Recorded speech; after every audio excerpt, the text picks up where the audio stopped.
ملتی ہیں، 3 کھجوریں ملی. حضرت عائشہ فرماتی ہیں رضی اللہ عنہ، میں نے وہ 3 کھجوریں اس غریب ماں کے حوالے کر دی. اس غریب ماں نے 2 کھجوریں اپنی دونوں بچیوں کو دے دی جو بھوکی تھی. 1 کھجور اپنے لیے رکھ لیا. دونوں بچیاں اپنے اپنے حصے کی کھجور کھا چکی. اور جب ماں اپنے حصے کی کھجور کھانے کے لیے اس نے کھجور کو منہ میں رکھا، بچیوں نے کہا کہ ماں وہ بھی ہمیں دے دے. بچیوں نے جیسے ہی وہ کھجور مانگی، ماں تو ماں ہوتی ہے، بچوں کا پیٹ بھر جائے تو وہ بھوکی رہ کر بھی اس کا پیٹ بھر جاتا ہے.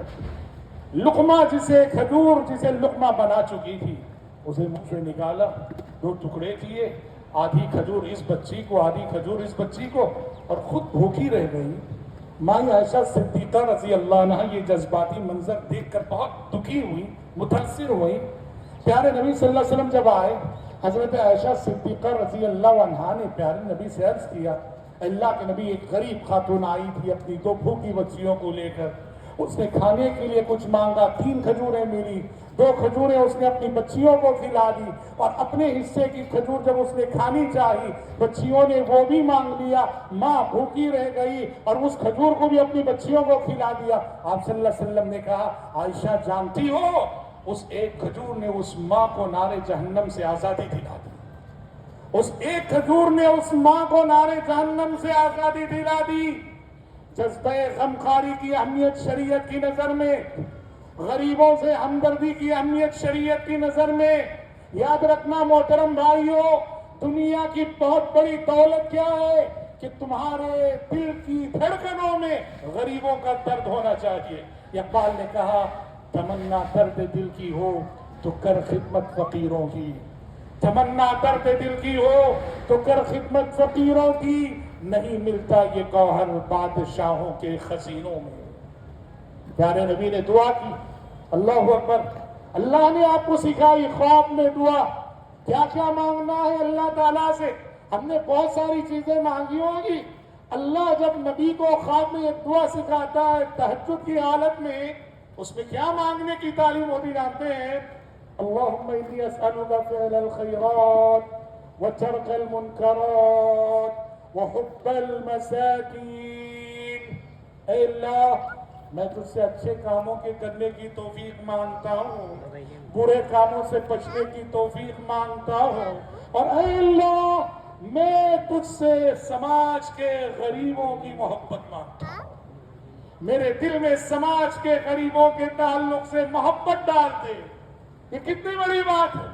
معاشرے میں جب تک انسانوں کے ساتھ، مجبوروں کے ساتھ ہمدردی اور غمخواری کا یہ عنصر نہ ہوگا، معاشرہ مثالی نہیں کہلائے گا. اور جب یہ جذبہ پیدا ہو جائے تو آپ جانتے ہیں شریعت نے اس کو کس نظر سے دیکھا ہے.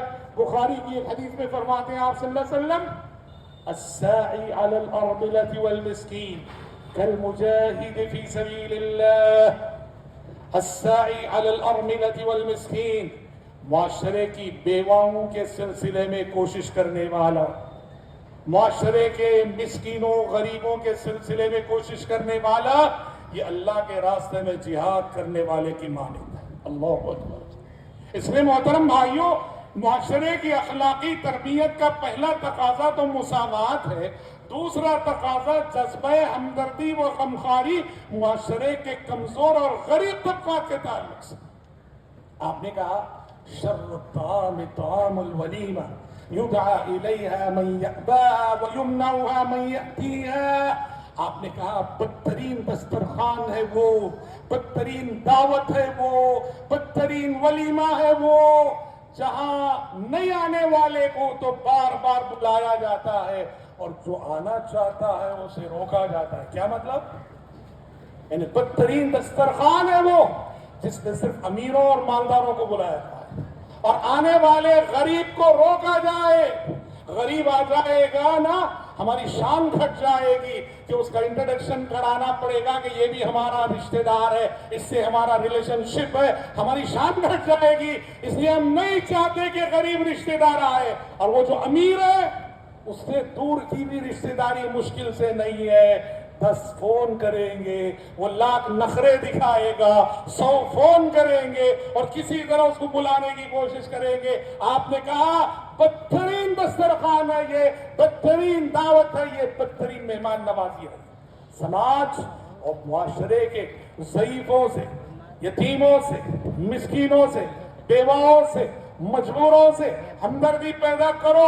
آپ مثالی انسان ہو، آپ کا گھرانہ مثالی، آپ کا خاندان مثالی اور پورا سماج مثالی بنے گا اگر سماج کی اجتماعی کردار میں یہ صفت اور یہ عنصر آ جائے۔ اور حضرات ایک اور بات ہم بتاتے چلے، مثالی سماج کی جو اخلاقی بنیادیں ہیں اس میں سے ایک اہم بنیاد یہ بھی کہ سماج میں حق تلفی نہیں ہونی چاہیے، حقدار کو اس کا حق ملنا چاہیے اور آسانی سے ملنا چاہیے۔ کوئی کسی کا حق نہ مارے، نہ مرد عورت کا حق مارے، نہ عورت مرد کا حق مارے، نہ شوہر بیوی کا حق مارے، نہ بیوی شوہر کا حق مارے۔ معاشرہ حق تلفی سے آزاد ہونا چاہیے، ہر حقدار کو اس کا حق ملنا چاہیے۔ بھائی ایسے ہونے چاہیے جو بہنوں کو میراث میں ان کا پورا پورا حق دیتے ہوں۔ شوہر ایسے ہونے چاہیے جو اپنی بیویوں کا حق مہر پورا پورا ادا کرتے ہو۔ اور حق تلفی کی بات آئی نا، معاف کیجئے ہم کہنا چاہیں گے بیچاری عورتیں ہمارے سماج کی بڑی مظلوم ہے۔ حق تلفی کی اگر بات کریں تو عورت بہت مظلوم ہے اس معاملے میں۔ عرب کی عورت اور ہندوستان کی عورت میں ہم نے ایک فرق دیکھا۔ عرب کی عورت اپنے حقوق سے واقف ہے، حقوق سے واقف ہے، جانتی ہے کہ عورت ہونے کی حیثیت سے میرے کیا کیا حق ہے، ماں ہونے کی حیثیت سے میرا کیا حق ہے، بہن ہونے کی حیثیت سے میرا کیا حق ہے، بیٹی ہونے کی حیثیت سے میرا کیا حق ہے، بیوی ہونے کی حیثیت سے میرا کیا۔ عرب کی عورت اپنے حقوق سے واقف ہے اور ضرورت سے زیادہ واقف ہے، اور نہ صرف واقف ہے، عرب کی عورت اپنے حقوق کو مردوں سے منواتی بھی ہے۔ اور بیچاری ہمارے ملک کی عورت حقوق منوانا تو کجا، اپنے حقوق سے واقف بھی نہیں یہاں کی عورت۔ بنیادی حق جسے حق مہر کہا جاتا ہے، کتنے لوگ ہیں شادی میں لکھوا دیا، انتقال بستر مرگ پہ پہنچ گئے اور آج تک بیوی کا حق مہر نہیں دیا۔ اب نتیجے میں کیا ہوا بھائی؟ ایک روایت، ایک رسم نے جنم لیا سماج میں، کیا ہے کہ شوہر کا انتقال ہو گیا اور شوہر نے مہر نہیں دیا، تو لہٰذا ایک نئی رسم نے جنم لیا جسے کیا کہا جاتا ہے؟ مہر بخشوانے کی وہ رسم، کہ جب شوہر کا انتقال ہو جاتا ہے نا، شوہر نے مہر نہیں دیا ہے تو کیا کرتے ہیں؟ شوہر کو جب غسل دے دیا جاتا ہے، اس کا جنازہ اٹھنے سے قبل بیوی کو پکڑ کے لایا جاتا ہے اور اسے شوہر کی لاش کے سامنے کھڑے ہو کے یہ کہنا پڑتا ہے کہ آپ نے مجھے جو شادی کے موقع پہ مہر لکھا تھا دیا نہیں ہے، آج میں وہ مہر معاف کر رہی ہوں، معاف کر کے آپ کو اللہ کے حوالے کر دوں۔ کیسی ظالمانہ روایت ہے یہ، کیسی ظالمانہ رسم ہے یہ۔ بیچاری پہلے ہی سے شوہر کی وفات کے صدمے سے دو چار ہے، اسے شادی کے دن کی یاد دلاتے ہو، اسے شادی کے دن کی یاد دلاتے ہو۔ اتنی بھی حساسیت ہمارے اندر نہیں کیا؟ ہاں، مہر بخشوانا اشوانا یہ کوئی رسم اسلام میں نہیں۔ ہاں، صحیح طریقہ کیا ہے؟ اگر واقعی کسی شوہر کا انتقال ہو گیا اور اس نے مہر نہیں دیا ہے تو صحیح طریقہ کیا ہے؟ شوہر کی تدفین کے بعد اس کے مال وراثت میں سب سے پہلے مہر ادا کیا جائے گا۔ سمجھ رہے؟ بخشوانا خشوانا کچھ نہیں۔ شوہر کے مال وراثت میں سب سے پہلے بیوی کا جو مہر تھا وہ ادا کیا جائے گا۔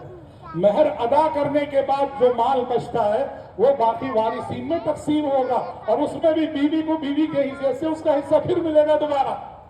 یہ ہونا چاہیے۔ تو سماج اسے کہتے ہیں، مثالی معاشرہ اسے کہتے ہیں جہاں حقدار کو اس کا حق دیا جائے، حق نہ مارا جائے، حق تلفی نہ کی جائے۔ اور حضرات، جب اخلاقی تربیت کی ہم بات کر رہے ہیں تو معاشرے کی اخلاقی تربیت کا موضوع اس وقت تک ادھورا ہے جب تک کہ ہم اس پہلو سے بھی گفتگو نہ کر لیں کہ مثالی سماج اور مثالی معاشرے کے لیے ضروری ہے کہ وہ پاکیزہ ماحول رکھتا ہو، بے حیائی، برہنگی، عریانیت، ننگا پن، موسیقی، میوزک، ڈانس، فحش گانے، فحش اشعار، یہ سب معاشرے میں نہیں ہونے چاہیے۔ عورت، مثالی معاشرہ وہ ہے جہاں کی عورت گھر کے اندر رہ کر اپنا رول ادا کرتی ہو۔